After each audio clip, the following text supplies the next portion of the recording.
நான் போய் எங்கள் அக்காட்ட போய் சொல்லிட்டேன் பாருங்கள், இந்த மாதிரி பஸ்ஸில் ஒருத்தர் என்னை வந்து ஃபாலோ பண்ணிகிட்டே வராருக்கா அப்படின்னு நான் போய் சொல்லிட்டேன். சொல்லவும் அவங்க என்ன பண்ணிட்டாங்க, கோவத்தில், ஏன்னா அவங்க வந்து பெரியவங்க, அவங்களுக்கு கீழே நான் ஒரு 7-8 வயசு இளமை தான் நான். எங்கள் அக்கா போய் வீட்டில் என்ன சொல்லிட்டாங்க, முத்து வந்து லவ் பண்ணுது அப்படின்னு போய் சொல்லிட்டாங்க வீட்டில்.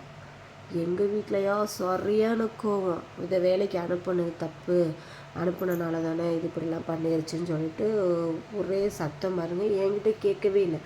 அதை மனசில் வச்சுக்கிட்டு என்ன பண்ணிட்டாங்க, என் தங்கச்சி போட்டு அட்டி அட்டின்னு செம்மாட்டி வெளுன்னு வெளுத்துட்டாங்க. எனக்கு கோவமான கோவம். நான் அழுதுகிட்டே எங்கள் அம்மாட்ட கேட்டேன், ஏன் போட்டு என் தங்கச்சி பேர் அவன் தங்கச்சி போட்டு அடிச்சிட்டாங்க. அடிக்கவும் ஏன் அடிச்சிங்க கேட்கல, நீ தான் இந்த மாதிரி பண்ணியாமே அப்படின்னு சொல்லவும் நான் சொன்னேன், நான் எங்கே வேணால் சத்தியம் பண்ணுவேன், நான் அவங்கள லவ் பண்ணவே இல்லை, எனக்கு அவங்க பேர் கூட தெரியாது அப்படின்னு சொல்லிட்டு. யார் சொன்னா அப்படின்னா, இந்த மாதிரி அக்கா தான் சொன்னா அப்படின்னு சொல்லணும். எங்கள் அக்கா வந்து எங்கள் அத்தைக்கிட்ட சொல்லிட்டாங்க ஃபோன் பண்ணி. அவங்க நாத்தனார் தானே எல்லாமே, முன்னாடி இருக்கவங்கலாம் ஹேண்டில் பண்ணுவாங்க. இப்போ தானேங்க 2K கிட்ஸ்லாம் அவங்கவுங்க ஃபேமிலியை ரன் பண்ணுறாங்க. முன்னாடிலாம் வந்து நாத்தனார், மாமா, தாய் மாமா, மாமியார் அவங்க சொல்கிறது தான் கேட்கணுன்ற மாதிரி இருந்தது. இப்போயும் சில வீட்டில் இருக்குது, சில வீட்டில் அந்த மாதிரி ப்ரொசீஜர் இல்லை. முன்னாடி அவங்க சொல்கிறது தான் நாங்கள் கேட்கணும், வேறு மாற்றி எதுவுமே செய்யக்கூடாது. அப்போ நான் என்ன பண்ணேன், அப்போயே எனக்கு தைரியத்தை பாருங்கள். அப்போலாம் ₹1 காயின் இருக்கும்ல, ₹1 காயினை வீட்டிலேருந்து எடுத்துகிட்டு போயிட்டு போட்டு, அத்தை இந்த மாதிரி அக்கா சொன்னாங்களே நான் லவ் பண்ணேன்னு, நான் பண்ணலை, நான் ப்ரூஃப் பண்ணுவேன் அப்படின்னு சொல்லவும், எங்கள் அத்தை இங்கே பாரு சின்னோண்டு பிள்ளை ஃபோன் பண்ணி நம்மளே எப்படி பேசிருச்சோன்னு விறுவிறுன்னு அங்கே இருந்து கிளம்பி வந்துட்டாங்க. கரெக்டாக வெள்ளிக்கிழமை அன்றைக்கி எங்கள் வீட்டிலலாம் பூ போட்டு விளக்கி ஏற்றிட்டு இருக்காங்க.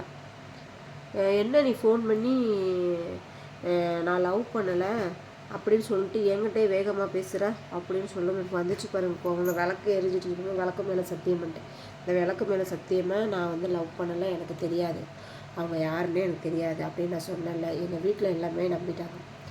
எங்கள் அண்ணனுங்களுக்கெல்லாம் ஒரே சந்தோஷம். படுறா இந்த வயசுக்கு நம்ம வந்து எய்த்து பேசாமல் இருக்கிறோம், இந்த பிள்ளை வந்து இப்படி பேசிடுச்சு.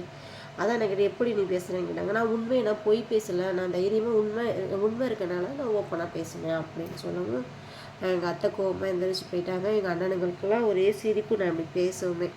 அப்புறமேட்டு என்ன பண்ணிட்டாங்க, எங்கள் அப்பா வந்து அவராகவே நினச்சிட்டாரு, எங்கள் அப்பா நம்ம பொண்ணை ஆசைப்படுது போல் அப்படின்னு சொல்லிட்டு அவங்க போய் மாப்பிள்ளையை போய் பார்க்க போயிருக்காங்க. எங்கள் வீட்டுக்காரை போய் பார்க்க போவோம். எங்கள் வீட்டுக்கார பட்டையெல்லாம் போட்டிருக்கவும் எங்கள் குடும்பமே சரண்டர் ஆகிட்டாங்க.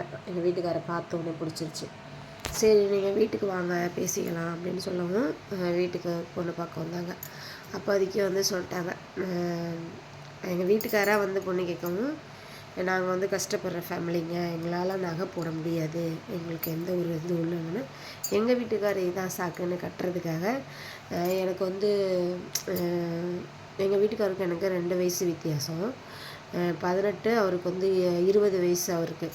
அப்போ எனக்கு இதை விட்டா 25 வயசில் தாங்க கல்யாணம் பண்ணணும்னு ஜாதகக்கார் சொல்லிட்டாங்க. நான் கட்டிக்கிறேங்க, எனக்கு பவுனே வேணான்னு எங்கள் வீட்டுக்காரர் போட்டார் அந்த இடத்துல குண்டை. நம்ம ஃபேமிலி விடுவாங்களா, ஆஹா இலவச சேவையா, நம்ம மகளை ஒருத்தன் கட்டிக்க வந்துட்டான்னு ஓகே சொல்லிட்டாங்க. ஓகே சொல்லவும் என்ன ஆயிடுச்சு,